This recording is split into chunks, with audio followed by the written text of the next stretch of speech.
अस्सलामु अलैकुम वरहमतुल्लाहि वबरकातुहू।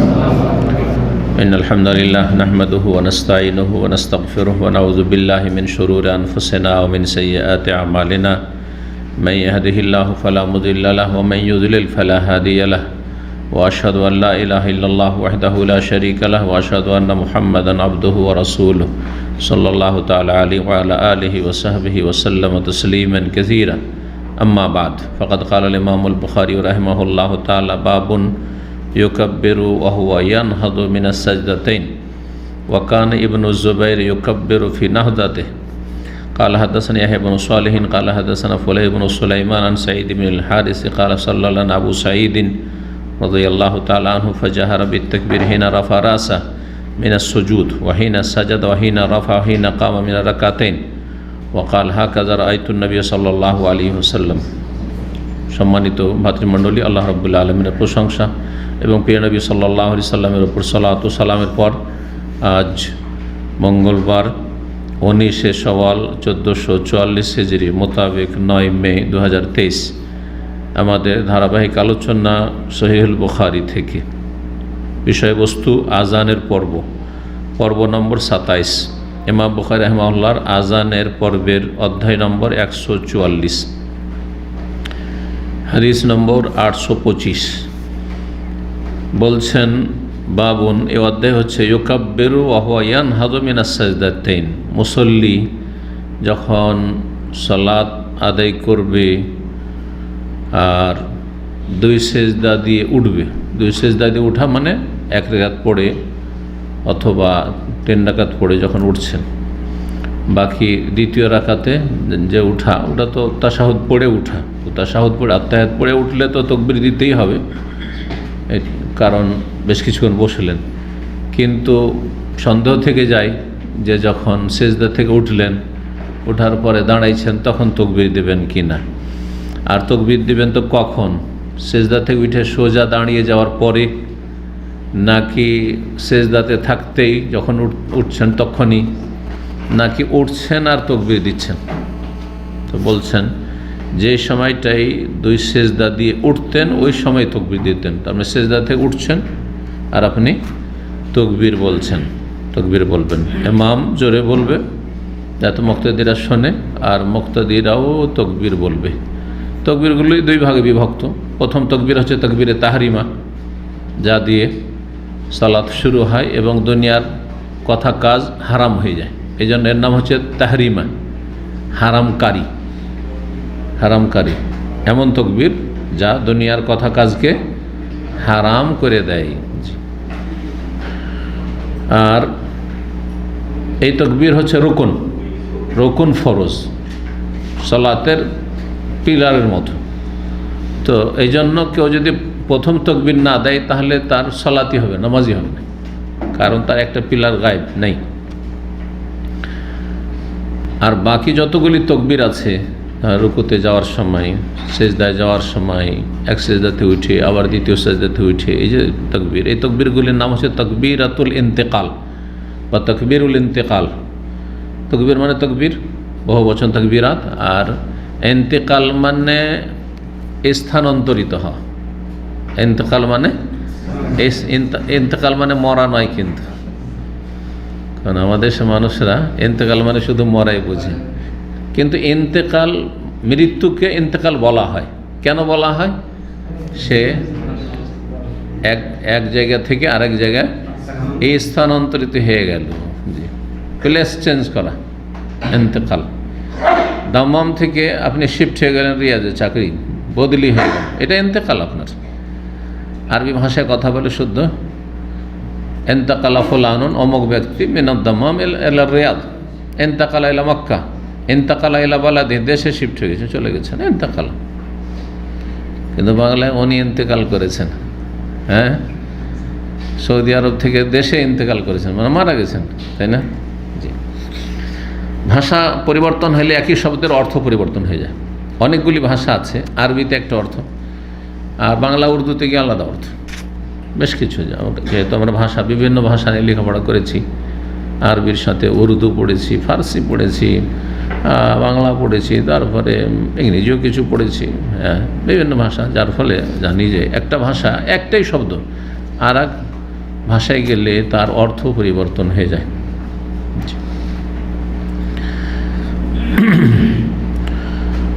তো বলছেন ইমাম বুখারী রাহিমাহুল্লাহ, ইউকাব্বিরু তকবীর বলবে মুসল্লি, ওয়া হুয়া ইয়ানহাযু মিনাস সাজদাতাইন, যখন দুই সাজদা থেকে উঠবে, তখন দুই সাজদা থেকে উঠলেও প্রথম কথা তকবীর আছে ওখানে, তকবীর দিয়ে উঠবেন আপনি, আর তকবীরটা দেবেন যেই সময়টায় উঠছেন। জি, এই তকবীরগুলোকে কি বলা হয় বললাম? তাকবীরাতুল ইন্তেকাল, মানে এক জায়গা থেকে নামাজের এক অঙ্গ থেকে আর এক অঙ্গে প্রবেশ করা, বা এক অংশ থেকে আর এক অংশে স্থানান্তরিত হওয়া। ওয়াকানা ইবনু জুবাইর ইউকাব্বিরু ফি নাহজাতিহি, প্রখ্যাত সাহাবী আব্দুল্লাহ বিন জুবাইর রাদিয়াল্লাহু তাআলা আনহুমা, বাপ বেটা দুজনই সাহাবী। জুবাইর ইবনে আওয়াম, যিনি আশরা মুবাশশারা 10 জন জান্নাতের সুসংবাদ প্রাপ্ত সাহাবায়ে কেরামদের মাঝে তিনি অন্যতম, জুবাইর রাদিয়াল্লাহু তাআলা।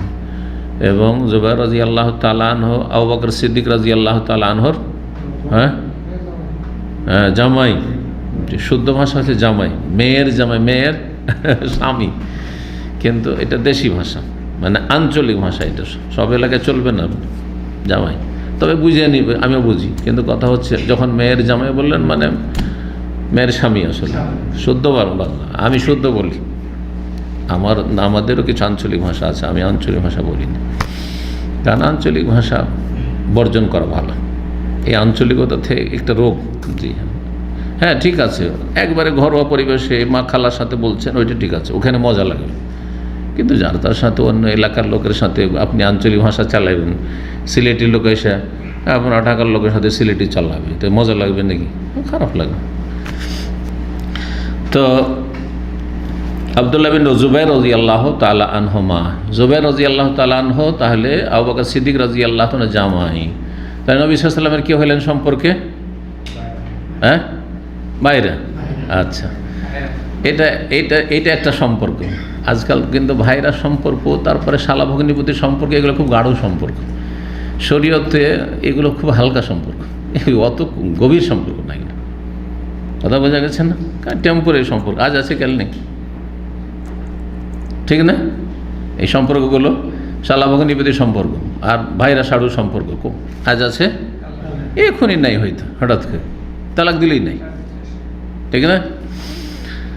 কিন্তু যেই সম্পর্কগুলি স্থায়ী, সেগুলিকে বলা হচ্ছে আত্মীয়তার সম্পর্ক।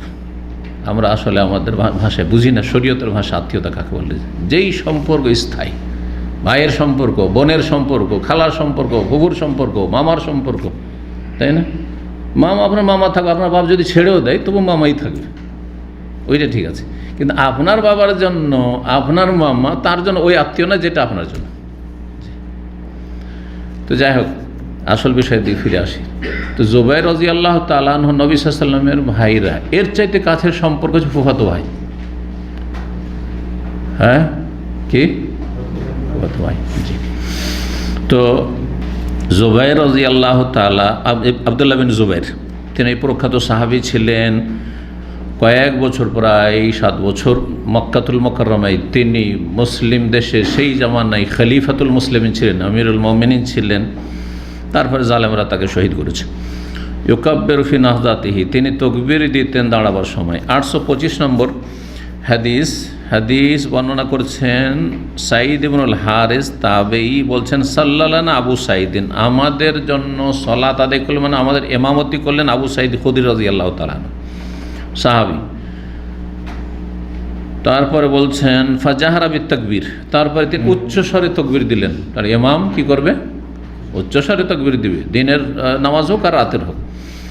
হেনা রাফা রাসু মিনাসু, যখন সিজদা থেকে মাথা উঠালেন, সিজদা থেকে মাথা উঠানোর সময় উচ্চস্বরে তাকবীর দিলেন। ওয়াহিনা সাজাদা, যখন সিজদায় গেলেন, ওয়াহিনা রাফা, সিজদাতে উঠলেন, প্রথম সিজদায় গেলেন, সিজদাতে প্রথম সিজদাতে উঠলেন, আবার সিজদায় গেলেন, আবার সিজদাতে উঠলেন, সবগুলিতে তাকবীর দিলেন।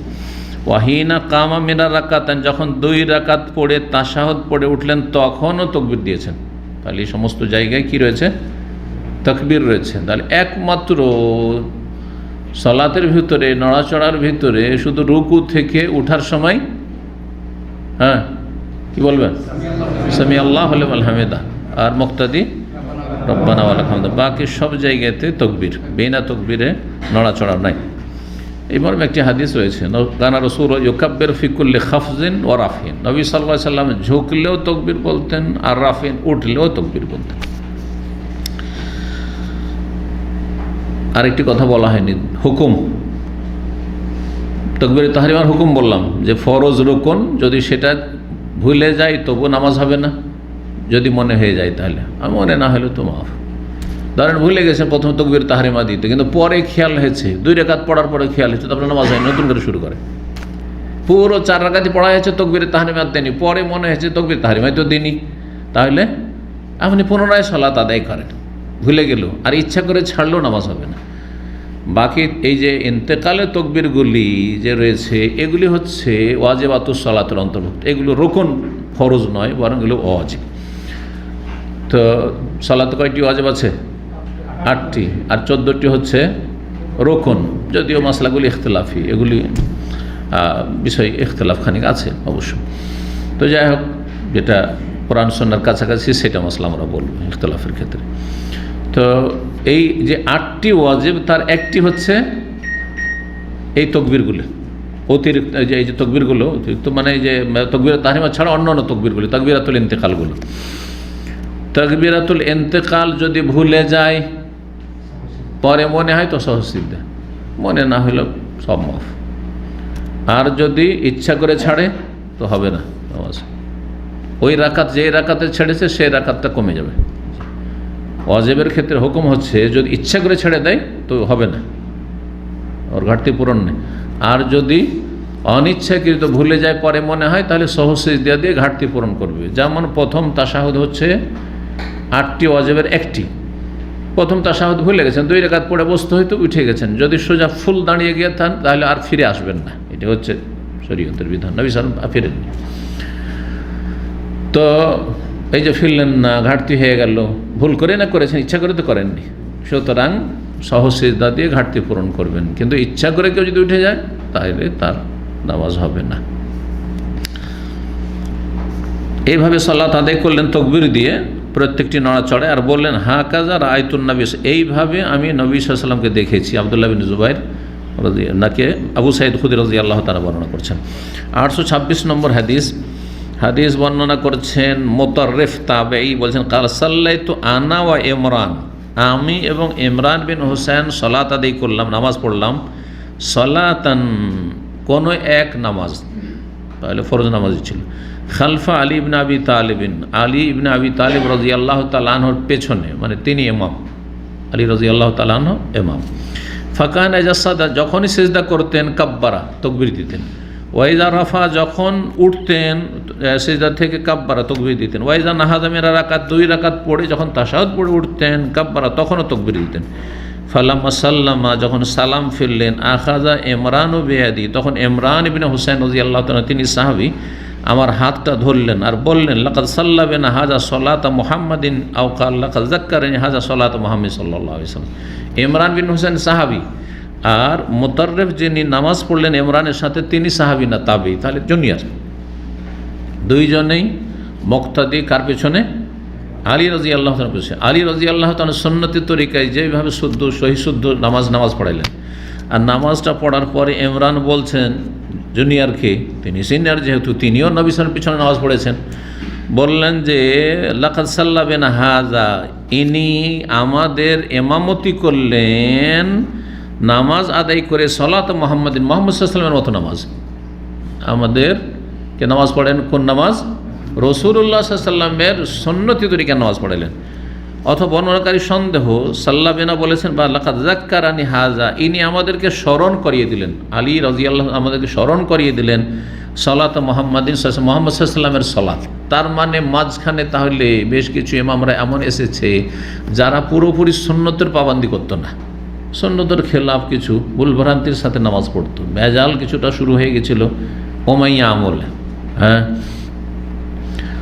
আলী রাদিয়াল্লাহু তাআলা আনহু পড়াচ্ছেন। তো আলী রাদিয়াল্লাহু তাআলা আনহু যে নামাজ পড়াচ্ছেন, তিনি রাসূলুল্লাহ সাল্লাল্লাহু আলাইহি ওয়াসাল্লামের কাছের মানুষ এবং তিনি প্রবীণ সাহাবি, সিনিয়র সাহাবি। আর অনেক ইমাম হয়তো নামাজ পড়াচ্ছেন যারা হয়তো সাহাবি না, তাবি, আর তারপরে সাহাবি হইল তো আলী রাদিয়াল্লাহু তাআলা আনহুর পর্যায়ের না। আর সাহাবায়ে কেরামদের জামানায় যে তাবেই ইমাম ছিল না এমন কথা নয়। এই জন্য একটি মশলা মনে রাখতে হবে, এর আগে অনেকবারই বলেছি হয়তো, সেটা হচ্ছে যে সিনিয়র ব্যক্তি থাকতে জুনিয়রের ইমামতি জায়েজ, বড় ব্যক্তি থাকতে ছোট ব্যক্তির ইমামতি জায়েজ, কিন্তু উত্তম হচ্ছে বেশি যোগ্য থাকলে তাকে ইমামতি দেবে।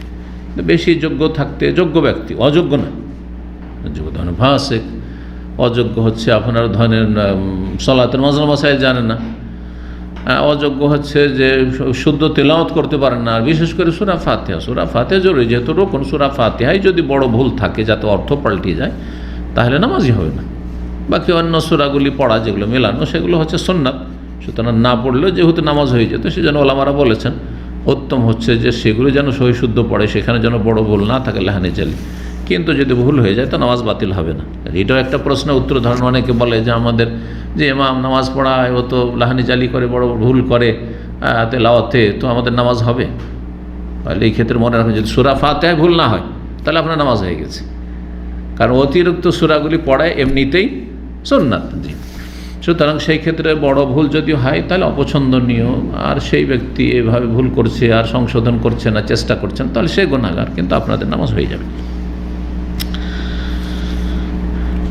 145 নম্বর অধ্যায় বলছে বাবু সুন্নাতিল জুলুসি ফি তাশাহুদ। এই অধ্যায় হচ্ছে তাশাহুদে বসার সুন্নতি পদ্ধতি। আত্তাহিয়াতে যখন বসবেন তো বসার পদ্ধতিটা কেমন হবে বলছেন। তারপরে যে ওয়াকানাত উম্মুদ দারদা, দারদার মা উম্মুদ দারদা, তিনি একজন আলেমা ফাকিহা ছিলেন। তাজলিসু ফি সলাতিহা, তার সলাতে নামাজ অবস্থায় বসতেন তাশাহুদে জিলসাতার রাজুল, পুরুষদের মতো করে। কীরকম বসতেন? পুরুষদের মতোই। তাহলে এখান থেকে বোঝা গেল যে মহিলাদের নামাজের পদ্ধতি আর তার একটি বিষয় হচ্ছে নামাজের বৈঠক বা বসা, সেটা পুরুষদের মতোই। এটি হচ্ছে সাহাবায়ে কেরামদের স্ত্রীদের, মা বোনদের আমল। এটি হচ্ছে তাবেঈনদের আমল, তাবেঈনদের যুগের মহিলাদের আমল, সাহাবিয়াত এবং তাবেঈয়াতদের আমল। এই জন্য যারা কোরআন সুন্নাহর কাছাকাছি, যেমন সালাফিরা, আহলুল হাদিস, তারপরে আপনার হানাবেলা, আরও আছে শাওয়াফি, তো তারা বলছেন যে না, পুরুষ আর নারীর নামাজে নিয়মের ক্ষেত্রে, তরিকার ক্ষেত্রে, পদ্ধতির ক্ষেত্রে কোনো পার্থক্য নেই, পদ্ধতিগত। জি, আজান একামতে পার্থক্য আছে, মহিলাদের আজান নেই, একামত ইখতিলাফ মাসলা অধিকাংশদের কাছে নেই ধরেন। তারপরে উচ্চস্বরে পড়বে না যদি আশেপাশে পুরুষ লোক থাকে তাহলে, কিন্তু যদি পুরুষ লোক না থাকে তো উচ্চস্বরে তেলাওয়াত করবে। অনেক মহিলারা কিন্তু বাড়িতে পড়ে, বাড়িতে হয়তো বেগানা পুরুষ নেই, শুধু স্বামী আছে, তারপরে মাগরিব এশা ফজর উচ্চস্বরে তেলাওয়াত করে না, এটা সুন্নতের খেলাফ, জায়েজ। কিন্তু কথা হচ্ছে সুন্নত হচ্ছে যে জেহরি নামাজ পুরুষ হোক আর মহিলা, উচ্চস্বরের তেলাওয়াত। জি, এগুলি সংশোধনের প্রয়োজন রয়েছে। খেয়াল করে দেখবেন, হয়তো আপনার স্ত্রী বাড়িতে নামাজ পড়ছে আর সেখানে কেউ নেই, আপনারা দুজনে হবে আবাস করছেন, অথবা তার ভাই বাপ আছে আর কেউ নেই, বেগানা কোনো পুরুষ নেই, আর তেলাওয়াত জোরে করছে না মাগরিব এশাতে ফজর। জিজ্ঞেস করে দেখবেন, অনেকে তো খেয়ালই করেনি, এখন হয়তো প্রশ্ন জাগছে, দেখি আমার স্ত্রীকে জিজ্ঞেস করি তো ও মাগরিব এশা ফজর জোরে তেলাওয়াত করে কিনা। জোরে তেলাওয়াত করতে বলবেন। জি, বা শর্ত হচ্ছে বাইরের লোক, বেগানা পুরুষ, নন মাহরাম যাতে না শোনে। জি, তাহলে কি নন মাহরামের কাছে কোনো সাউন্ড করা যাবে না মহিলাদের? না, এটাও মাসলা নয়, কিন্তু প্রয়োজনে বেগানা পুরুষ মহিলার আওয়াজ শুনতে পারবে, প্রয়োজনে, কিন্তু বিনা প্রয়োজনে না। বিনা প্রয়োজনে ধরেন কি করছে, কোরআনের কম্পিটিশন চলছে, কোরআন কম্পিটিশন, আর পুরুষরা শুনছে আর মহিলা সাবালিকা মেয়েরা এসে স্টেজে শোনাচ্ছে, এটা বিনা প্রয়োজন। কম্পিটিশন হবে, কোরআন কম্পিটিশন হবে, সেটা মহিলারা তার জন্যই করবে, হ্যাঁ, তারা বিচারক হবে, ঠিক না? মহিলাদের অনুষ্ঠান হবে, পুরুষদের অনুষ্ঠানে কেন হবে? সৌদি আরবে তো হয়, সৌদি আরবে মহিলাদের হয় মোসাবাকা কম্পিটিশন হয়, কোরআন কম্পিটিশন, কিন্তু এখানে মহিলারা করে, পুরুষের সামনে শোনাতে হয় না। কিন্তু বাংলাদেশে, তারপরে দুবাইতে, বেশ কিছু জায়গাতে দেখছেন যে পুরুষরা স্টেজে বসে আছে, তারা বিচারক হয়ে হাকাম হয়ে, আর মহিলা যুবতী মেয়েরা আসছে আর কোরআন কমপ্লিট শোনাচ্ছে না, চলবে না। বক্তব্য, পুরুষের সামনে মহিলা বক্তব্য করছে, না, চলবে না। কিন্তু প্রয়োজনে যেমন ধরেন কেউ কল দিল, হ্যাঁ, তার স্বামীকে কল দিয়ে, তার বাবাকে কল দিয়েছে, মেয়ে বা স্ত্রী উঠে জবাব দিল, জিজ্ঞাসা করলো, জিজ্ঞাসাবাদ, কে বলছেন, হ্যাঁ, তারপরে যে কথাগুলি প্রয়োজন, অথবা বেল বাজাচ্ছে বাইরে থেকে, ভিতর থেকে বলবেন একজন মহিলা যে বাড়িতে নেই, হ্যাঁ, অথবা যেটা বলার প্রয়োজন, কোনো কথা বলতে হবে, চাকর-নকরের সাথে কথা বলতে হবে, বলবে না, জানিয়ে যাচ্ছে। কেনাকাটা প্রয়োজন, কেনাকাটার ক্ষেত্রে কাস্টমার, মহিলা কাস্টমার অথবা মহিলা দোকানদার, পুরুষ আর আসছে, কেনা বেচা করছে, এটা প্রয়োজন হলে। কিন্তু বলে যে না, আমি দোকানে চাকরি করব নিয়মিত, না, এটা ওই রকম প্রয়োজন নাই। আপনার জরুরি মহিলা চাকরি করা, আপনার বাপ আছে, আপনার স্বামী আছে ভরণ পোষণ দেওয়ার জন্য, সুতরাং মহিলাদের চাকরির বিষয়টিও প্রয়োজন মনে করলে হবে না। জি। তো যাই হোক, মহিলাদের আওয়াজ, সাউন্ড পুরোটাই পর্দা নয়, আবার পুরোটা বেপর্দাও না, এটা মনে রাখতে। প্রয়োজনে বেগানা পুরুষের সাথে আপনার স্ত্রী, আপনার মা বোন কথা বলতে পারে, বিনা প্রয়োজনে অতিরিক্ত কথা বলা, হ্যাঁ, অথবা যেই কথাতে আকর্ষণ হইতে পারে, সুর করে সে ইসলামী সঙ্গীত শোনাচ্ছে, ইসলামী জাগরণ শোনাচ্ছে, না, যাইজ না, হারাম, ফিতনা। তো এই উম্মু দারদা তাজলিসু ফি সলাতে, তিনি কি করতেন, তার সলাতে বসতেন জিলসাতার রাজুলে, পুরুষদের মতোই বসা, পুরুষদের মতো বসতেন। একজন মহিলা পুরুষদের মতো বসতেন, কারো প্রশ্ন উঠতে পারে যে তাতে কি যায় আসে ইসলামের, মানে মাসলা মাসাইল সম্পর্কে একজন মহিলার আমল কেন এখানে ইমাম বুখারী পেশ করছেন? বলছেন ওয়াকানাত ফাকিহাতান, তিনি যেমন তেমন ভদ্র মহিলা ছিলেন না, তিনি ফাকিহা, আলেমা ছিলেন, তিনি জ্ঞানের অধিকারিণী ছিলেন, দ্বীনের জ্ঞান রাখতেন। ফাকিহা মানে আলেমা, ফিকহের যথেষ্ট তার জ্ঞান ছিল। এখন উম্মে দারদা কে? প্রথম কথা, এটি বিনা সনদে নিয়ে এসেছেন ইমাম বুখারী রাহিমাহুল্লাহ। অধ্যায়ের পরে কিছু কিছু আসার নিয়ে আসেন তিনি, সেটা সাহাবীদের আমল হতে পারে, তাবেঈদের উক্তি হতে পারে, অথবা সাহাবীদের উক্তি হতে পারে, অথবা নবী সাল্লাল্লাহু আলাইহি ওয়াসাল্লাম, অনেক সময় মরফু হাদিস অন্য জায়গায় রয়েছে, নবী সাল্লাল্লাহু আলাইহি ওয়াসাল্লামের হাদিস উক্তি অথবা আমল, কিন্তু বিনা সনদে নিয়ে আসেন। এই হাদিস বা আসারগুলি সহিহ বুখারীতে সনদ সহ না থাকলেও বিভিন্ন হাদিসের কিতাব, অন্যান্য যেগুলো অপ্রসিদ্ধ হাদিসের কিতাব, সেগুলিতে সনদ সহ বর্ণিত হয়েছে। কারণ বিনা সনদে 1200, 1300, 1400 বছর আগের কথা চলবে না? চলবে না, মোটেই চলবে না, সনদ অবশ্যই লাগবে। একমাত্র ফিকার কিতাবে কালা অমুক অমুক ইমাম বলেছেন, অমুক ইমাম বলেছেন, সনদ নাই, কিচ্ছু নাই, অন্ধভাবে এক শ্রেণীর লোকেরা তকলিদ করেছে আমাদের ইমামের মনে হয় মযহাব, সনদ দিতে হবে। বিনা সনদে কী করে বলবেন যা 1350 বছর আগে ইমাম আবু হানিফা রাহিমাহুল্লাহ, বা আবার 1200 বছর আগে ইমাম আবু হানিফা এই কথাটি বলেছেন? এটার প্রমাণটা কি? যেমন হাদিসের কালা হাদ্দাসান অমুক হাদিস শুনেছেন, নবী সাল্লাল্লাহু আলাইহি ওয়াসাল্লাম পৌঁছাচ্ছেন, কিন্তু ফিকার কিতাবের ইমাম শাফি বলেছেন আজকে থেকে 1200 বছর আগে, সনদ কোথায়? অনেকগুলি বিষয় যদি সনদ না থাকতে, এগুলি সন্দেহপূর্ণ ফিকার কিতাবের, যে আসলে কি এই কথাগুলি সম্পৃক্ততা ইমাম সাহেবের সাথে আছে, না তার নামে সম্পৃক্ত করে দেওয়া হয়েছে। আমি দুনিয়া থেকে চলে গেলাম, 50 বছর পরে কেউ আসলো, আর আসার পরে আমার নামে চালিয়ে দিল, চলবে না? সনদ লাগবে, যে ঠিক আছে, ওনার হয় বক্তব্যে দেখাইতে হবে, না ওনার লিখনিতে দেখাইতে হবে, না হইলে যারা ওনার সরাসরি ছাত্র সনদ দেখান যে অমুক অমুক থেকে শুনেছি, এটার নাম সনদ। বুঝতে পেরেছেন? জি। বিনা সনদে চলবে? যেমন নাম দিয়ে যা কিছু চালিয়ে দেবে, না, মোটেই চলবে না।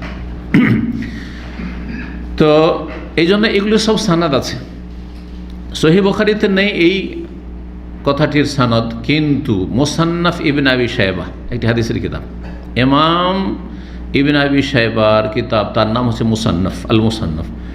তাতে এই হাদিসটিকে সনদ সহ বা এই আসারটিকে সনদ সহ বর্ণনা করা হয়েছে যে ওয়াকানাত উম্মু দারদা তাজলিস, উম্মু দারদা দারদার মা, তার নামাজে বসতো জিলসা, তার পুরুষদের মতোই করে, পুরুষ আর মহিলার নামাজে কোনো পার্থক্য সে করতো না। ওয়াকানাত ফাকে, তিনি আলেমা ছিলেন।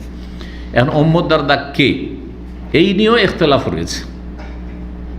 কারণ দারদার মা বলে একজন সাহাবিয়াও ছিলেন, আবু দারদার স্ত্রী, প্রখ্যাত সাহাবী একজন আবু দারদা, বড় কঠিন পরিশ্রম করে ইবাদতবন্দি করতেন, সারা রাত ধরে তাহাজ্জুদ পড়তেন আর অধিকাংশ দিনে রোজা রাখতেন। তার বন্ধু একদিন উম্মে দারদাকে দেখছেন যে উম্মে দারদা একবারে জীর্ণ শীর্ণ হয়ে আছে আর ছিঁড়া ফাটা কাপড়, পুরানা কাপড় পরে আছে। দেখতে বলছেন কি ব্যাপার, এরকম কেন? স্বামী আছে তো একটু ভালো থাকতে হবে, এইরকম অবস্থা কেন আপনার, জীর্ণ শীর্ণ অবস্থা? বলছে আবু দারদা লাইসা লাহু হাজাতুন ফিদ দুনিয়া। আবু দারদা এমন মানুষ, ও ধার ধারে না, এ স্ত্রীর খোঁজ খবর নেই না। হ্যাঁ, দুনিয়ার সাথে ওর কোনো সম্পর্ক নাই, স্ত্রীর সাথে কোনো সম্পর্ক নেই, তোর প্রয়োজনই নাই, তোর কার জন্য সাজব আমি? হতে পারে হেজাব নাজিল হয়, কেন হেজাব 6 হিজরিতে নাজিল হয়েছে। অনেকের প্রশ্ন হতে পারে, তাহলে দেখেন বন্ধুর স্ত্রীর সাথে কথা বলছে, তো দেখেন 6 হিজরি 6 হিজরি পর্যন্ত হেজাব, চেহারা ঢাকতে হবে, এই বিধান নাজিল হয়নি। কিন্তু জানেন না এটা? মক্কায় 13 বছর, মদিনায় এসে আরও কয় বছর? 6 বছর, 5 বছর পরে 6 হিজরিতে হেজাবের বিধান নাজিল হচ্ছে। তাহলে প্রশ্ন আপনাদের যদি থাকে বা অনেকের হইতে পারে, তাহলে হেজাবের আগ পর্যন্ত মহিলারা কীভাবে চলাফেরা করত?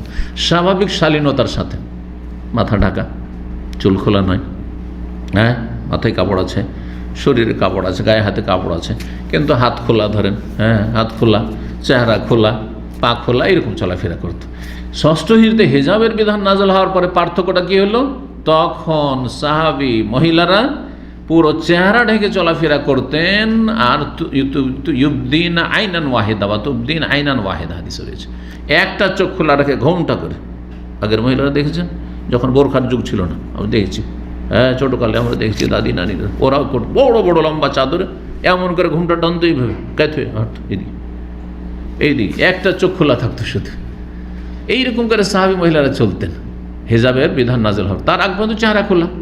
তাহলে চেহারা খোলা অবস্থায় দেখতে পেত। তাহলে 6 হিজরি পর্যন্ত সাহাবায়ে কেরামরা মহিলাদেরকে, এটা স্বাভাবিক বিষয় ছিল।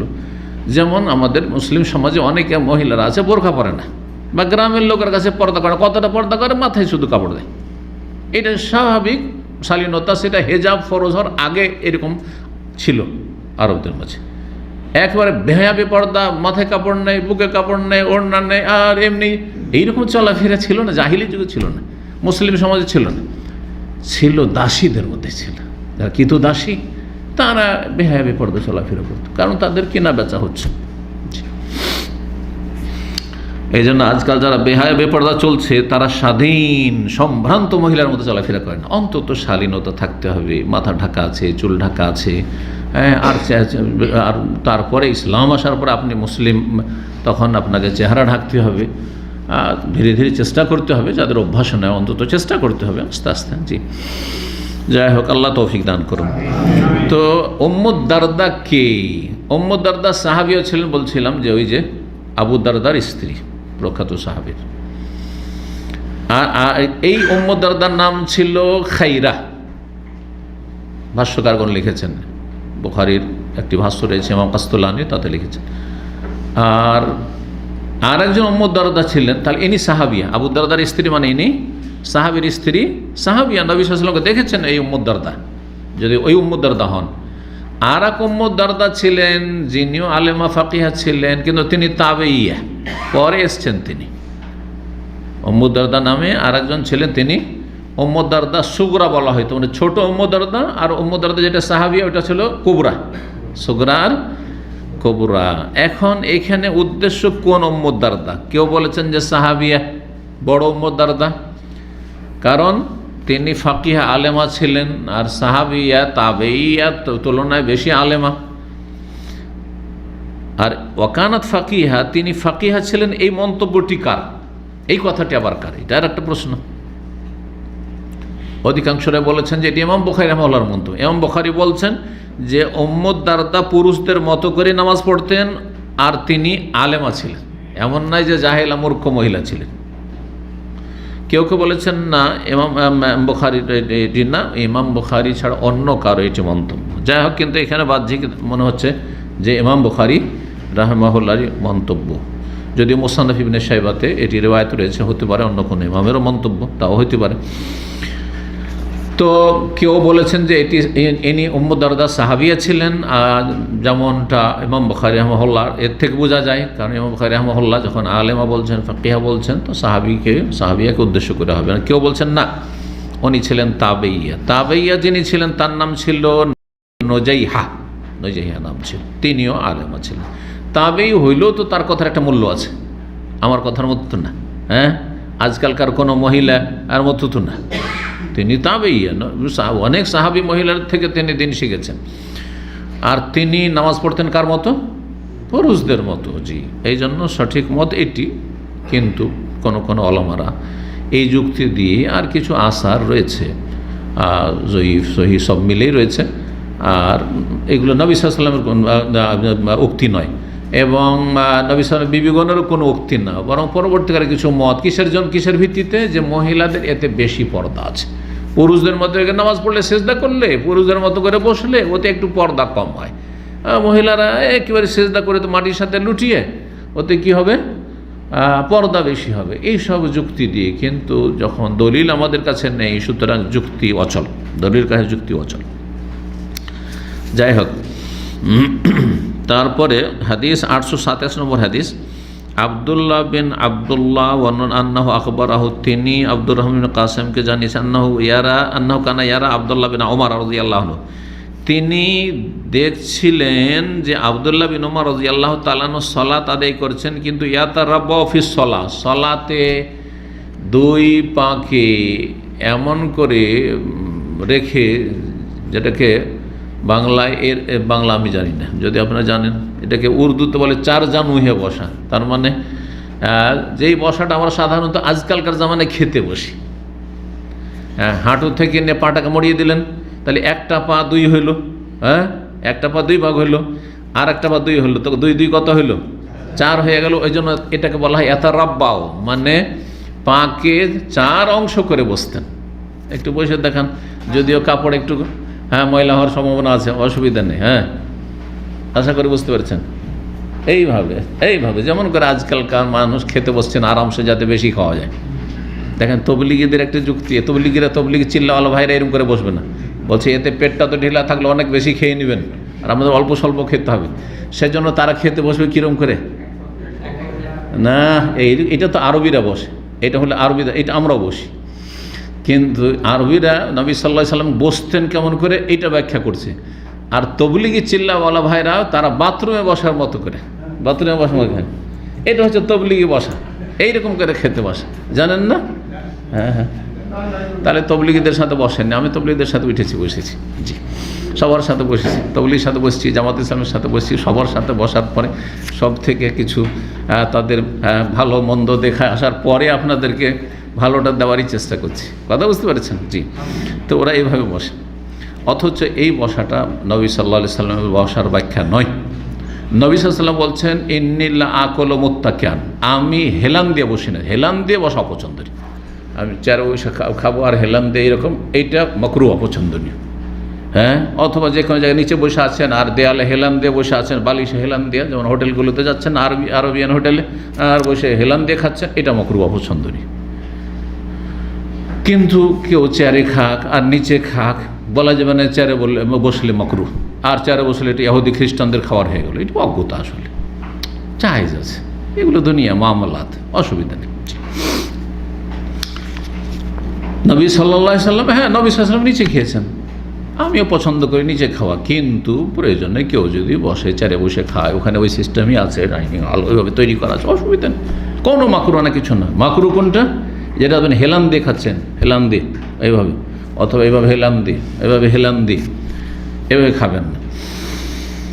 আরবরা যেভাবে বসে এভাবে খেলে পেটটা একটু চাপা থাকে, ওতে কম খাবেন, কম খাওয়াতে মনে হয় যে পেট ভরে গেছে। তবলিগ ভাইয়েরা বলে যে এইভাবে দুটো পাকে খাড়া করে বসবেন এরকম করে, তাহলে দুই দিক থেকে চাপা থাকে পেটটা, তো আরও কম খাবে। এটা হচ্ছে তবলিগ ভাইদের ওই যুক্তি, ওটা একই যুক্তি। তো যাই হোক, এই কথাগুলি বললাম, এই বিষয়টি বলতে গিয়ে ইয়াতারাব্বা ফিস সালাত, নামাজে চার জানু হয়ে বসতেন, চার জানু হয়ে বসতেন।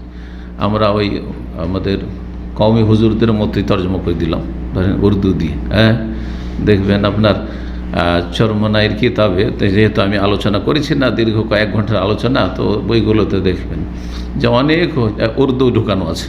ওকে, অনেক উর্দু ঢুকা আছে। হিম্মতে কিম্মত, হ্যাঁ, হিম্মতে কিম্মত কিছু না শিখলেও ওইখান থেকে একটা শেখা আছে, হিম্মতে কিম্মত। আরে পারেন না পারেন, হিম্মত তো করেন।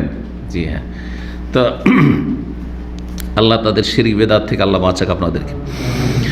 ইয়াতারাব্বা ফিস সালাত, সালাতে যখন বসতেন, আত্তাহিয়াতে বসতেন, বৈঠক করতেন, তখন ওইভাবে বসতেন।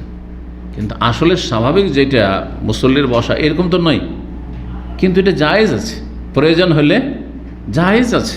জি, ইযা জালাসা, যখনই বসতেন সালাতে তখন এইভাবে বসতেন। ফাফালতুহু, ইনি ছিলেন যুবক, আবদুল্লাহ বিন আবদুল্লাহ, উনি যুবক মানুষ, বলছেন যে আমিও তার দেখা দেখি করলাম। আরে আবদুল্লাহ বিন ওমর এত বড় সাহাবী, তিনি এইভাবে বসছেন পা মুড়িয়ে, তো আমি ওইরকম করে বসি। তো আমি বসলাম। ওয়ানা ইয়াউমাজ হাদিস হুসেন, সেই সময় আমি একজন যুবক মানুষ ছিলাম, যুবক মানুষ।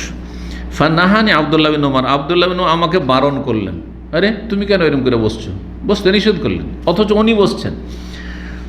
তখন প্রশ্ন যে আপনি তো করছেন, উত্তরে বলছেন তিনি তার সংশয় দূর করার জন্য, ইন্নামা সুন্নাতুস সলাতে আনতানসিবা রিজলাকাল ইয়ুমনা, সলাতের সুন্নতি তরিকা হচ্ছে বসার বৈঠকের, যে তুমি ডান পাকে খাড়া করে রাখবে।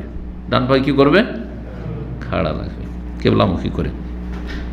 ওয়াতাসনিল ইউসরা, বামটাকে মড়িয়ে দিবে, বামটাকে ভাঁজ করে মড়িয়ে দিবে, আর তারপরে বামটার উপরে বসবে প্রথম তাশাহুদে, আর শেষ তাশাহুদে, যাতে দুই তাশাহুদ রয়েছে সেটাতে কি করবে?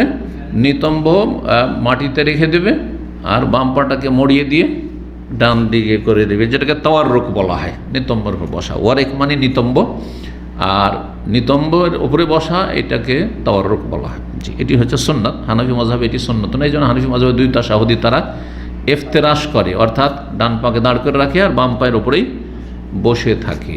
কিন্তু সহিহ হাদিস রয়েছে যে নবী সাল্লাল্লাহু আলাইহি সাল্লাত সম্পর্কে, সবগুলি হাদিসে কি রয়েছে? তাওয়াররুক রয়েছে, অর্থাৎ নিতম্বের উপর বসা রয়েছে। হানাফি মাযহাবের বিপরীত হচ্ছে মালিকি মাযহাব, তাতে ইফতিরাশ নেই, বলছে দুই তাশাহুদেই, দুটো তাশাহুদ, যাতে যেমন মাগরিবে দুটো তাশাহুদ, এর সাথে জোহর আসর, এগুলোতে যাতে দুই তাশাহুদ বিশিষ্ট নামাজ, তাতে দুটোই তাশাহুদে তাদের তাওয়াররুক মানে নিতম্বে বসা রয়েছে।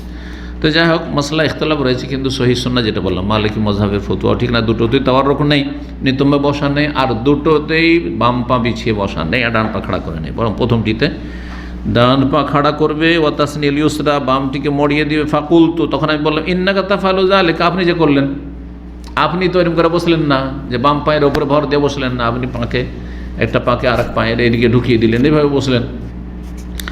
ফাকালা, তখন তিনি বলেন আব্দুল্লাহ বিন, ইন্না রিজলায়া লা তাহমিলানি, আমার দুই পা আমাকে বহন করতে পারছেন না, দুই পায়ে আমার ব্যথা আছে, যার ফলে দুই পায়ের ওপর আমি এইভাবে বসতে পারছি না, কষ্ট হচ্ছে, যার ফলে আমি এভাবে বসি। তাহলে কারো যদি কষ্ট হয় তাহলে এভাবে বসতে পারে। আজকাল সৌদি আরবে চেয়ার হয়ে গেছে, দেশেও চেয়ার হয়ে গেছে, তাই না?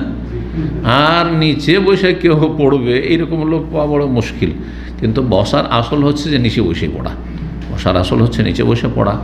কারণ চেয়ারে পড়লে কাতার সোজা করা খুবই কঠিন, কাতার সোজা করাটা খুব কঠিন। এই জন্য যথাসাধ্য নিচে বসে পড়াটাই হচ্ছে ভালো। তবে কেউ যদি দেখে যে সবাই চেয়ারে বসছে, পড়ুক, কিন্তু যথাসাধ্য কাতার যাতে সোজা হয়। কাতার কেমন করে সোজা হবে? দাঁড়াইবার সময় সোজা করলে, চেয়ার যদি দাঁড়িয়ে সোজা করে তাহলে চেয়ার, হ্যাঁ, চেয়ার পিছনে চলে যাবে। বাপের চেয়ারকে টানা হাঁচড়া করতে হবে, একবার টানতে হবে পেছনে সামনে, তো পেছনে যাই লোকের অসুবিধা, সমস্যা আছে কিছু চেয়ারে। যথাসাধ্য আল্লাহ হেফাজত করো। এই জন্য আমি সবসময় দোয়া করি যে আল্লাহ এ বসে নামাজ না পড়তে হয়।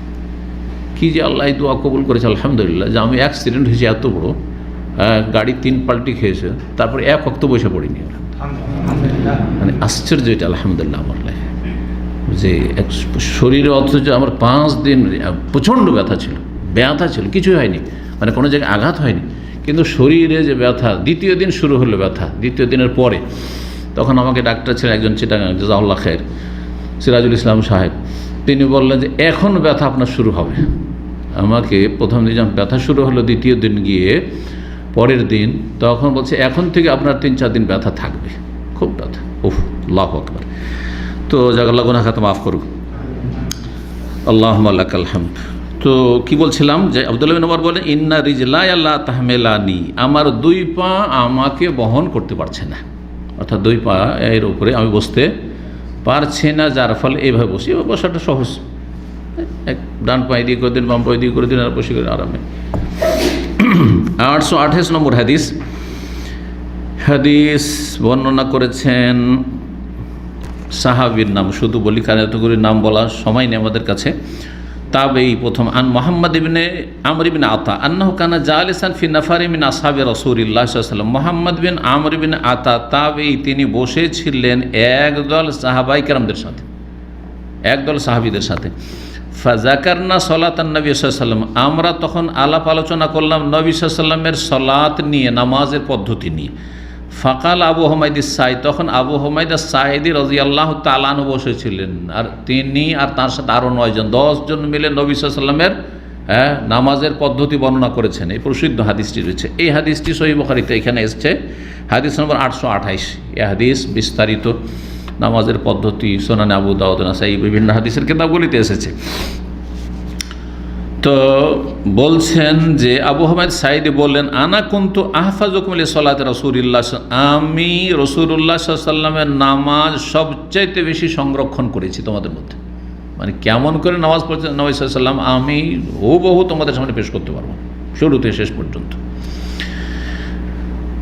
রায় তো আমি দেখেছি, এজা কাব্বারা, যখন তকবীর বলতেন, যা আল্লাহ ইয়াদাই হাজওয়া মানকাবে, তখন 2 হাত উত্তোলন করতেন, নিয়ে যেতেন কোথায়? কাঁধ বরাবর। কাঁধ হচ্ছে এই দুটো, কাঁধ হচ্ছে এই দুটো, তাহলে এতটুকু উঠানো, এটি সবচেয়ে বেশি প্রসিদ্ধ হাদিস। আর আরেকটি হাদিসে রয়েছে কানের লতি পর্যন্ত, কিন্তু কান ছোঁয়া নয়, যে কান ছুঁয়ে যারা তকবীর তাহরিমা দেয়, এটি বেদাত। কিন্তু এটা দিয়ে সালাফদের যুগে, মুহাদ্দিসিনদের যুগে এরা সুন্নতের অনুসারী না বেদাতি চিনতেন। বেদাতি চেনার লক্ষণ হয়েছে কান, আল্লাহু আকবার, এটা বেদাতি চেনার লক্ষণ, তখন ওই যুগ থেকে, 1000 বছর আগে থেকে। এই জন্য এটা একদম সুন্নতের খেলাফ।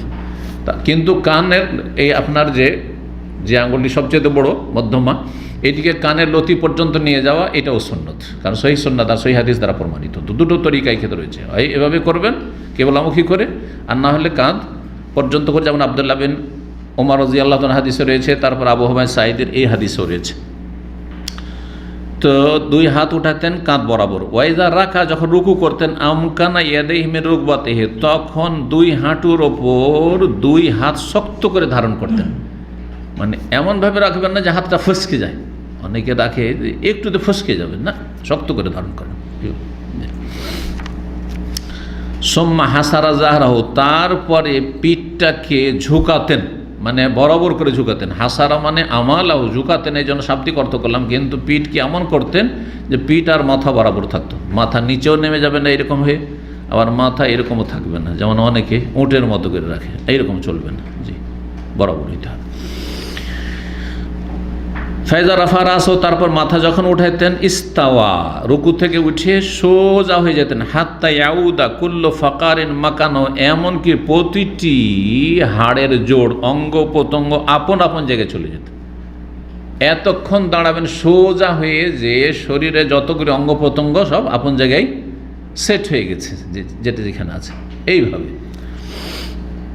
প্রত্যেকটি অঙ্গ আপন জায়গায় চলে যেত। এখান থেকে কেউ কেউ, হাদিস কিন্তু সহিহ, বুখারীর হাদিস, কেউ কেউ দলিল নিয়েছে যে রুকুর পরে আবার হাত বাঁধতে হবে বুকে। হাম্বলি মযহাবের লোকেরা বা সৌদি আরব ওলামারা কিন্তু এ হাদিসটা পেশ করে থাকে, যারা রুকুর পরে বুকে হাত বাঁধার পক্ষে। তারা বলছেন যে রুকুর পরে হাত বাঁধার স্পষ্ট কিছু হাদিস আছে যেগুলিকে জয়ীফ বলা হয়েছে, কিন্তু এটি তো সহিহ হাদিস। কি আছে এতে? কিন্তু এতে এই কথা নেই যে রুকু থেকে উঠে আবার বুকে হাত বেঁধেছেন, এই কথা তো নেই। তাহলে ক্লিয়ার না কথাটি, কিন্তু অস্পষ্ট আছে। এই জন্য আলবানী রাহিমাহুল্লাহ খুব সুন্দর একটি কথা বলেছেন যে রুকুর পরে হাত বাঁধার যে হাদিসগুলি স্পষ্ট ক্লিয়ার যে রুকুর পরে হাত বাঁধতে হবে, সেই হাদিসগুলি জয়ীফ। আর যেই হাদিসগুলি সহিহ সেগুলি অস্পষ্ট, ক্লিয়ার না। দেখেন এখানে ক্লিয়ার না, কিন্তু বাক্যটি মনে রাখবেন। আর এটা বিশেষ করে যারা মাদ্রাসা পড়া তালিব ইলম তাদের কাজে আসবে।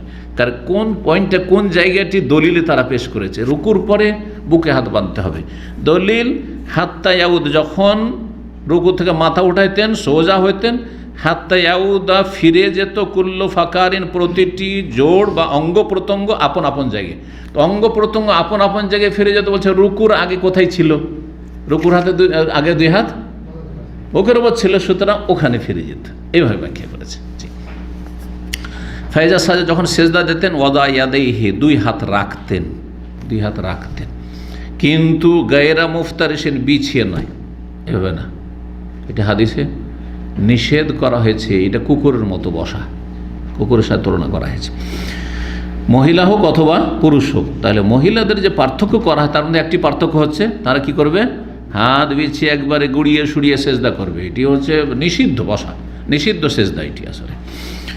আর নবী সাল্লাল্লাহু পার্থক্য করেননি যে পুরুষরা এরকম করবে না মহিলারা করবে, এমন তো বলেননি। আর নবী সাল্লাল্লাহু সবাইকে শিখাবার জন্য নবী হয়ে এসেছেন। তিনি পুরুষেরও নবী আর মহিলাদেরও নবী। তাহলে নবী সাল্লাল্লাহু আলাইহি সাল্লাম কি করতেন না? হাত যখন রাখতেন সেজদায়, এই হাত রাখলেন কিন্তু বিছাতেন না, মানে বাহু বিছাতেন না। ওয়ালা কাবেজ আহম, আর দুটোকে গুটিয়ে নিতেন না, শরীরের সাথে লাগিয়ে নিতেন না এরকম করে। গত সপ্তাহের আলোচনায় কিন্তু এগুলো এসছে। ওয়াস্তাকবালা বি আতরাফে আসাবে রিজলাইহিল কিবলাতা, আর দুই পায়ের আঙ্গুলগুলিকে কিবলামুখী করে নিতেন। তাহলে সেজদায় যখন পড়বেন তখন কি থাকবে? আঙ্গুলগুলো কিবলার দিকে। আপনি সেজদা করছেন, আপনার গোটা শরীর, এমনকি আপনার পায়ের আঙ্গুলগুলো সেজদা করছে। আর আপনি কিবলামুখী আছেন, শুধু আপনার মুখটা কিবলামুখী না, আপনার আঙ্গুলগুলো, পায়ের আঙ্গুলগুলো পর্যন্ত কিবলামুখী। এই জন্য হাতের আঙ্গুলগুলো সোজা থাকবে এরকম। অনেকে এরকম করে না, এরকম করবেন না, আপনি কেবলা বাঁকা করে দিন কেবলা থেকে। যেমন এইরকম থাকবে না, সেই রকম এইরকমও থাকবে না। অনেক খেয়াল না করে হয়তো এইভাবে করে দিচ্ছেন, না, সোজা থাকবে। কেবলামুখী হইতেন, মানে পায়ের আঙ্গুলগুলোকে কেবলামুখী করতেন। ফাইজা জালাসা, যখন বসতেন, ফির রাকাতে নেই, দুই রাকাতে, মানে তাশাহুদে, জালাসা আলা রিজলি, বাম পায়ের উপরে বসতেন, ওয়ান নাসাব আল ইউমনা, ডান পাকে খাড়া করে দিতেন। তো এটা হলো ইফতিরাশ, এটা হচ্ছে প্রথম তাশাহুদে। ওয়াইজা জালাসা ফির রাকাতে আখিরা, শেষ রাকাতে যখন বসতেন, তাহলে বোঝা গেল যে শেষ রাকাত মানে দুই তাশাহুদ বিশিষ্ট শেষ রাকাত। যেই নামাজে দুই তাশাহুদ আছে তার শেষটাতে বসতেন, ঠিক কিনা? এইটা বুঝাচ্ছেন আহমদ বিন হাম্বল এবং হাম্বলি মজহাবের ওলামারা, সৌদি আরব ওলামারা। কিন্তু এটাকে শাফি মজহাব বা ইমাম শাফি আর তার অনুসারীরা বুঝাচ্ছে অন্যরকম। এইখানে আরেকটা মাসলার ইখতিলাফ কি? ওয়াইজা জালাসা ফির রাকাত, যখন শেষ রাকাতে বসবে, শেষ রাকাত ছেড়ে দুই রাকাত, দুই তাশাহুদ বিশিষ্ট হোক অথবা এক তাশাহুদ বিশিষ্ট হোক, তারা বলছেন যে আচ্ছা আপনি সুন্নাত পড়ছেন দুই রাকাত, এটা শেষ বৈঠক না প্রথম বৈঠক? এটাই শেষ, এটাই প্রথম, তাই না? এটাই শেষ, প্রথম। তো তারা বলছেন যে যেটাতে এক তাশাহুদ আছে তাতেও কি করতে হবে? হ্যাঁ, তাতেও নিতম্বের উপর বসতে হবে, মানে তাওয়াররুক করতে হবে। আর যাতে দুই তাশাহুদ আছে তার শেষটা তো করতে হবে। কিন্তু হাম্বলি মজহাবে কি বলা হচ্ছে যে না, যেটাতে দুই তাশাহুদ আছে, দুই তাশাহুদ বিশিষ্ট নামাজ, যেমন মাগরিবের, এশা আর জোহর আসর, এগুলোতে প্রথম তাশাহুদে হ্যাঁ কি করবেন? ডান পা খাড়া করে রাখবেন আর বাম পা বিছিয়ে বসবেন। আর দ্বিতীয় তাশাহুদ শেষ যেহেতু এটাতে কি করবেন? তাওয়াররুক করবেন, ডানটাকে খাড়া রাখবেন, বামটাকে ঢুকিয়ে দেবেন এই দিকে ডান দিকে, আর পাছাটা কোথায় রাখবেন? নিতম্ব জমিন উপর রাখবেন। এর নাম হচ্ছে তাওয়াররুক। পার্থক্য ইখতিলাফটা বোঝা গেল? ইখতিলাফ বোঝা, তাহলে এটাকে বলা ইজতিহাদি মাসলা। এখানে একটা কথা শুনেন, কারণ আজকাল এই সোশ্যাল মিডিয়ার একটি ফিতনা হচ্ছে, এটা ইজতিহাদি মাসলা না বেদাত? কথা বলছে ইজতিহাদি মাসলা কোনটাই বলে? যেটাতে দুটাই বোঝার সম্ভাবনা আছে, যেটাতে দুটারই সম্ভাবনা আছে, বা দলিল 19, 20, 18, কারো কাছে 18 আছে, কারো কাছে 20 আছে, এগুলো ইজতিহাদি মাসলা। কিন্তু একদিকে 10 আর একদিকে 20, একদিকে ভুলেই সম্ভাবনা বেশি, বেদাত হওয়ার সম্ভাবনা বেশি, আর আরেকদিকে হচ্ছে স্পষ্ট সুন্নাত। আর বলি এটাও ইজতিহাদি মাসলা, কারণ ওলামারা ইখতিলাফ করেছে। তো ভাই তাহলে নিয়ত পড়াটাও তো ইজতিহাদি মাসলা, নাওয়াইতে পড়া ইজতিহাদি মাসলা হয়ে যাবে না? কারণ কিছু ওলামারা বলেছে যে অন্তরে যখন নিয়ত করলেন মুখে একটু পড়েই নেন, ভালো। কথা বোঝা গেছে? যার ফলে এই সম্মিলিত মোনাজাতকে ইজতিহাদি মাসলা বলা এটি মোটেই সমীচীন নয়, মোটেই ঠিক নয়। বিশেষ করে কোরআন সুন্নাহর অনুসারী যারা, তাদের জন্য মোটেই এটি জায়েজ নয় যে এটিকে ইজতিহাদি মাসলা বানাবে। তাহলে সব মাসলা ইজতিহাদি, মিলাদ করো ইজতিহাদি মাসলা। কারণ তারা বলছে আমরা নবীকে মহব্বত করি, গোটা বছর ভুলেই থাকলাম, স্মরণ করলাম না, তো একটা দিন তো স্মরণ করি। তাহলে বলি এটাও ইজতিহাদি মাসলা নাকি? না, মোটেই না। এই ইজতিহাদি মাসলা হচ্ছে এটি। কোনটি? ওয়াইজা জালাসা ফির রাকাতিল আখিরাতে, যখন শেষ রাকাতে বসতেন। এখন শেষ রাকাত 2 তাশাহুদ বলা শেষ রাকাত না, যে কোনো শেষ রাকাত 2টো তাশাহুদ থাকা না থাকা, সম্ভাবনা এটারও আছে, সম্ভাবনা এইটারও আছে। এবার বোঝা গেছে? এটা হচ্ছে ইজতিহাদি মাসলা। ঠিক ওই রকমই ওই যে রুকুর পরে আবার বুকে হাত বাঁধা, হ্যাঁ এটাকে ইজতিহাদি মাসলা বলতে পারেন। কারণ এখানে হাত্তা ইয়াউদা কুল্লু ফাকারিন মাখান, প্রত্যেকটি অঙ্গ প্রত্যঙ্গ আপন জায়গায় চলে যেত। আপন জায়গায় চলে যেত মানে এইরকম নাকি আপন জায়গা মানে রুকুর আগে আপনি যখন সূরা পড়ছিলেন তখন যে বুকে বাঁধা ছিল এটা আপন জায়গা? দুটোরই সম্ভাবনা আছে। সুতরাং 2 ব্যাখ্যা কোনো একটি নেওয়া যেতে পারে হয়তো, তখন বেদাত বলা যাবে না। কথা বোঝা গেছে? এই জন্য যারা রুকুর পরে হাত বাঁধেন না তারা যদি বলেন যে রুকুর পরে হাত বাঁধা বেদাত, এটি বাড়াবাড়ি বলবো। কিন্তু সম্মিলিত মোনা জীবনে একবারও করলেন নবী সাল্লাল্লাহু আলাইহি সাল্লাম, আর এইখানে এমন কোনো দলিল, একটা স্পষ্ট দলিলও নাই, কোনো সাহাবীরও আমল নাই যে ইমাম সাহেব দোয়া করছেন আর বাকিরা সব আমিন আমিন বলছেন, আর তারপরে ইজতিহাদি মাসলা না, মোটেই ইজতিহাদি মাসলা নাই। জি, আল্লাহ বোঝার তৌফিক দান করুন এবং অন্ধত্ব দূর করুন। আর বড়রা ভুল করতে পারে, যেটা ভুল স্পষ্ট হয়ে যাবে সসম্মানে ছেড়ে দিতে হবে। ইমাম আবু হানিফা, শাফি, মালিক, আহমদের যদি ইজতিহাদে ভুল হয় তো আল্লামা নাজির হোসেন দেহলভির ফতোয়া নাজিরিয়াতে তার ফতোয়ায় ভুল থাকতে পারে না? অবশ্যই ভুল থাকতে পারে, আর সেটাই হয়েছে। আসলে বেশ কিছু আহলে হাদিস ওলামারা দুয়ার ক্ষেত্রে নরম, দুর্বল, এই জন্য যে বড় একজন মুহাদ্দিস, ভারতের মুহাদ্দিস আল্লামা মিয়া নাজির হোসেন দেহলভি রহমতুল্লাহ, তার ফতোয়া নাজিরিয়াতে তাকে ফতোয়া জিজ্ঞাসা করা হয় এবং সেই ফতোয়াতে তিনি জবাব দেন যে সম্মিলিত মোনাজাত করা যাবে। আর বেশ কিছু হাদিস নিয়ে এসছেন, দলিল নিয়ে এসছেন, সবগুলি জয়ীফ, সবগুলি তো একটিও সহি না। মানুষের ভুল হতেই পারে। তাহকিক ইজতিহাদের ক্ষেত্রে তাহকিক গবেষণা সেই সময় ছিল না। সেই সময় আরব দেশগুলির সাথে, আরব ওলামাদের সাথে ভারত উপমহাদেশের আলেমদের ওই রকমের ইলমি যোগাযোগ, ইলমি রিলেশন ছিল না, যেটা আজকাল সম্ভব হয়েছে এই 50 বছরের ভিতরে। 50 বছরে যে পৃথিবী উন্নতি করেছে, যেই যোগাযোগ মাধ্যম, এটা তার আগে কোশ্চেনকালেও ছিল না, 1400 বছর আগে বা 1400 বছর পর্যন্ত। এই হলো বিষয়। যাই হোক, এই ছিল আলোচনা। আর একটা অধ্যায় আমরা পড়ে নিই, 146 নম্বর অধ্যায়। বলছেন বাবু, এই অধ্যায় হচ্ছে মাল্লাম ইয়ারা তাশাহুদ আল আউয়াল ওয়াজিবান, যেসব ওলামায়ে কেরামগণ প্রথম তাশাহুদকে ওয়াজিব, ফরজ বলেননি। তার মানে প্রথম তাশাহুদ সম্পর্কে ইখতিলাফ রয়েছে।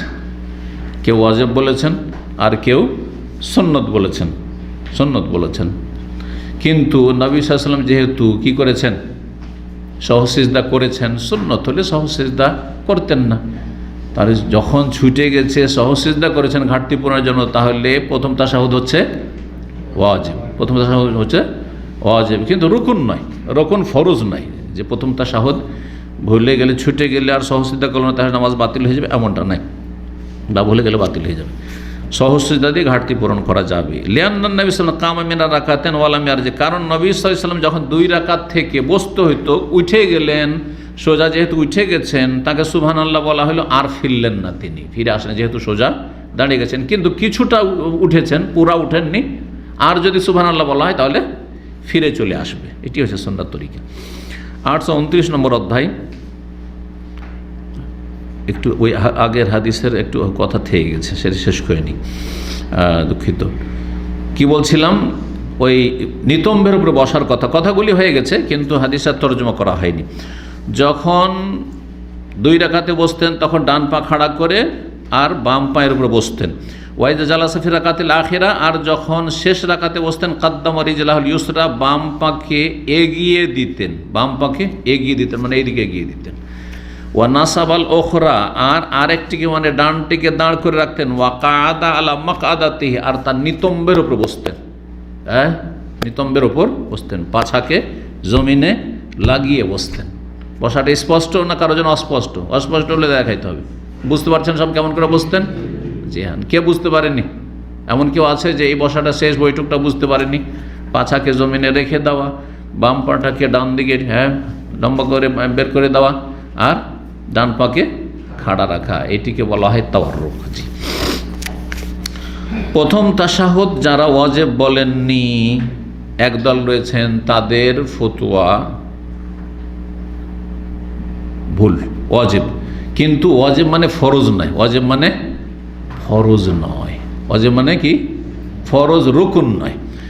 তো এখানে ইমাম বুখারী রাহিমাহুল্লাহ যেটা বলতে চাইছেন যে এটি ওয়াজিব মানে ফরজ নয়, ফরজ রুকুন যদি হতো তাহলে নবী সাল্লাল্লাহু আলাইহি ওয়াসাল্লাম সহজ সিজদা দিয়ে শুধু ক্ষান্ত হইতেন না, নামাজ বাতিল হয়ে গেছে, কারণ পুনরায় যেহেতু রুকুন ছুটে গেছে করতেন, তা করেননি। কিন্তু তাহলে বিষয়টি এখানে ওয়াজিব যারা বলেননি তার মানে ফরজ বলেননি, কি বলেছেন তাহলে এটা ওয়াজিবাত।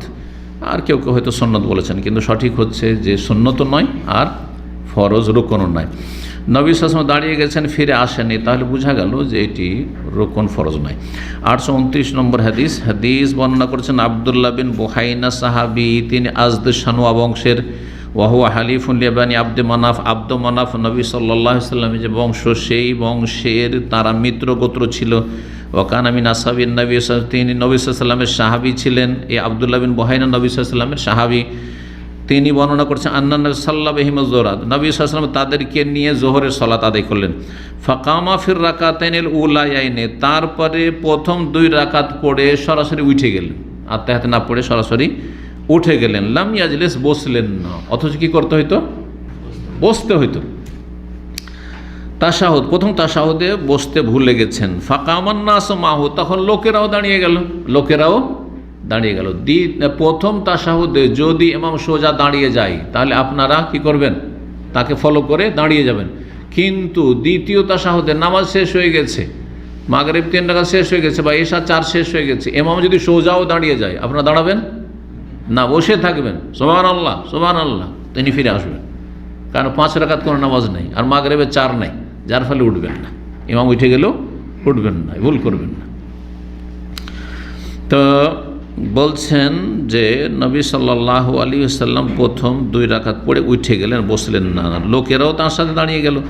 হাত্তা ইযা কাযা সালাতা, যখন নবী সাল্লাল্লাহু আলাইহি ওয়াসাল্লাম সালাত পুরা হলো, বুঝে নিয়েছেন তকবীর বলছি কি তাসবিহ থেকে, সুবহানাল্লাহ বলা থেকে বুঝে নিয়েছেন যে আমার কি হয়েছে, আত্তাহিয়াতটা ছুটে গেছে, পুরা করে নিয়ে নামাজ যেহেতু পুরো দাঁড়িয়ে গেছেন। ওয়ান্তাজারান নাসু তাসলিমাহু, এখন লোকেরা সালাম ফেরার অপেক্ষায় ছিল, তখন সালাম না ফিরে কাব্বারা, কি করলেন, তকবীর দিলেন। তাহলে এক সালাম ফিরে তো সহসিজদা করা, এটি সুন্নতের খেলাফ কাজ, সুন্নত নয়। হানাফি ভাইরা কি করেন, একটা সালাম ডান দিকে ফেরার পরে তারপরে সহসিজদা করেন, তারপরে উঠে 2 তাশাহুদ 2 সিজদা করলো সহসিজদা, তারপরে আবার তাশাহুদের হাদিস দুর্বল, জয়ীফ, তাশাহুদও নেই। তাহলে এখানে ভুল একটা, যে 2 সালামের মাঝখানে সহসিজদা, এটি একটি ভুল।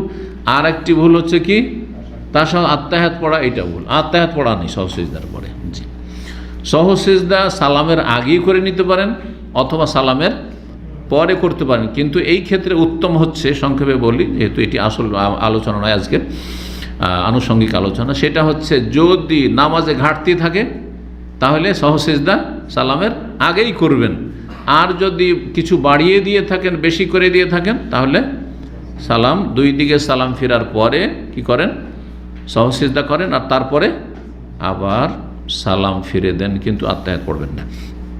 নবী সাল্লাল্লাহু আলাইহি ওয়াসাল্লামের সবাই অপেক্ষায় যে সালাম ফিরবেন, কিন্তু তিনি তকবীর বলেন আল্লাহু আকবার ওয়া হাজার, বসেই ফাসাজাদা সাজদাতাইন, তারপর 2 সিজদা করলেন। সহসিজদা কয়টি তাহলে, সহসিজদা 2টি। এক সিজদা কোন ক্ষেত্রে আছে,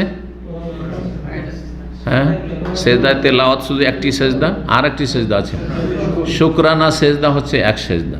খুশির খবর, মাশাআল্লাহ বেতন বেড়েছে, খুশির খবর যে মাশাআল্লাহ ছেলে ভালো কিছুতে চান্স পেয়েছে, ডাক্তার ইঞ্জিনিয়ার চান্স পেয়েছে, অথবা কোন একটা যে কোনো খুশির খবর, ছেলে মেয়ে হয়েছে, যা কিছু হোক, যে কোনো খুশির খবরে নবী সাল্লাল্লাহু আলাইহি ওয়াসাল্লাম সেজদা শুকর করেছেন।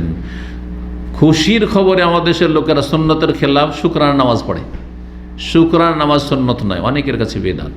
জি, আর সুন্নত তো নয়, সুন্নত দ্বারা প্রমাণিত মোটেই নয়, সেই জন্য সেটি আকরাবে আল বেদাতের কাছাকাছি।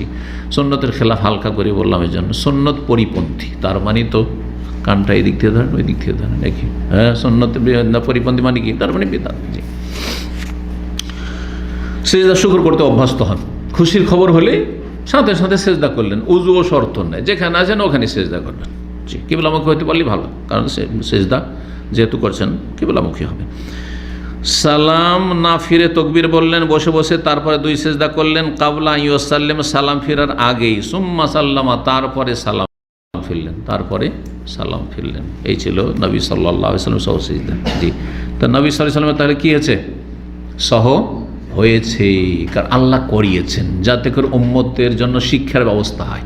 নবী সাল্লাল্লাহু আলাইহি ওয়াসাল্লাম না হইতো, আর আজকালকার কোনো ইমামের হইতো, আর ইমামের চাকরি যদি গ্রামবাসীর হাতে হইতো তাহলে ওর চাকরি খেয়ে নিত একদিন নামাজে ভুল করলে, ঠিক না? কিন্তু সহ ভুল হওয়ার কারণে চাকরি খায় না, সাধারণত অন্য কারণে খায়, হ্যাঁ স্বার্থে আঘাত লাগলে। কিন্তু এইরকম নামাজে ভুল হয়ে গেছে, চাকরি খাবে কেন? নবী সাল্লাল্লাহু আলাইহি ওয়াসাল্লাম হয়েছে। আল্লাহ ইচ্ছা করলে তো নবী সাল্লাল্লাহু আলাইহি ওয়াসাল্লাম ভুলাইতেন না, কিন্তু আল্লাহ ভুলিয়েছেন যাতে করে উম্মতকে হাতে নাতে প্র্যাকটিক্যালি শিক্ষা দেওয়া সম্ভব হয়। এখানে আজকের আলোচনা শেষ করছি। আল্লাহ রাব্বুল যেন কবুল করেন, গুনাহ খাতা মাফ করেন। আল্লাহ আপনাদেরকে নেক হায়াত দান করেন, আল্লাহ সুস্থ রাখেন, রুজিতে বরকত দান করেন। ওয়া সাল্লাল্লাহু ওয়া সাল্লাম আলা নবিয়িনা মুহাম্মদ ওয়া আলা আলিহি ওয়া সাহবিহি আজমাইন।